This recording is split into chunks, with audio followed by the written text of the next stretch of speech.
Election আমাৰ প্ৰস্তুতি সম্পূৰ্ণ, আমাৰ একো বাকী নাই। আমাৰ যিটো পাৰ্টি লেভেলত যি কাম হ'ব লাগে সেই কাম আমাৰ সম্পূৰ্ণ হৈ আছে। আমাৰ বুথ কমিটিৰ পৰা, পেজ ইনচাৰ্জৰ পৰা, মণ্ডল কমিটিৰ পৰা এতিয়া কেণ্ডিডেট এনাউন্স কৰিব লাগে, নমিনেশ্যন দিব যাব লাগে। তাক বাদ দি বেলেগ কিবা আৰু বেলেগ ৰাজনৈতিক কাম কৰিব লাগে বুলি মই ভবা নাই। কাৰণ আমাৰ লিটাৰেচাৰৰ পৰা, গানৰ পৰা আমি যি কৰিব লাগে আমি সম্পূৰ্ণৰূপে প্ৰস্তুত হৈ আছোঁ। ইয়াত আমি নতুনকৈ কিবা প্ৰস্তুত হ'ব লাগে বুলি মইতো ভবা নাই।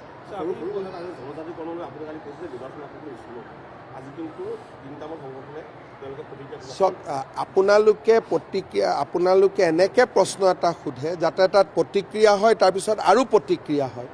গতিকে আপোনালোকেও অসমৰ পৰিৱেশটো চাই কিছুমান প্ৰশ্ন আপোনালোকেও সুধিব নালাগে। আপোনালোকে মোৰ পৰা এটা প্ৰতিক্ৰিয়া লৈ আকৌ সংগঠন কেইটাক গৈ সুধিব, হিমন্ত বিশ্ব শৰ্মাই এনেকৈ ক'লে, আপুনি কি ক'লে?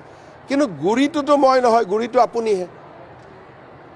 এইটো মোৰ ভাষণ নহয়। আপুনি মোক এটা সুধি লয়, সুধি পেলাই তাতে গৈ পেলাই পূৰাটো নকয়, আধা কয় যে হিমন্ত বিশ্ব শৰ্মাই কৈছে যে নহয় বুলি।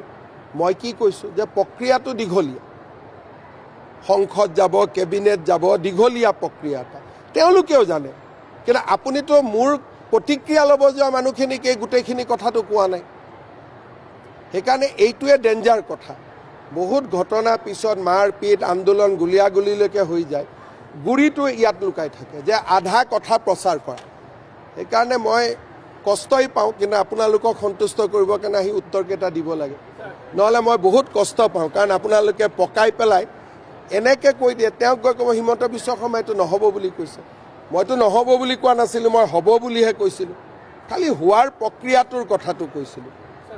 সেইকাৰণে পৰহিও সেইটো কামত লাগি আছে, আপুনি আজিও সেইটো কামত লাগি আছে, যাতে আজি আৰু গৈ মানুহৰ পৰা প্ৰতিক্ৰিয়া ল'ব পাৰে। আলফাৰ দিনাৰ পৰাই অসম কেইখন জ্বলাই আছে। এটাইতো থিয় হৈ টিভিত জঁপিয়াই থাকে, নিজে কেতিয়াবা অকলে আধা ঘণ্টা জঁপিয়ায়। গতিকে এইবিলাক কিয় কৰি থাকে? শান্তিত থাকিব দিয়ক না, ফূৰ্তিৰ পৰিৱেশ এটা।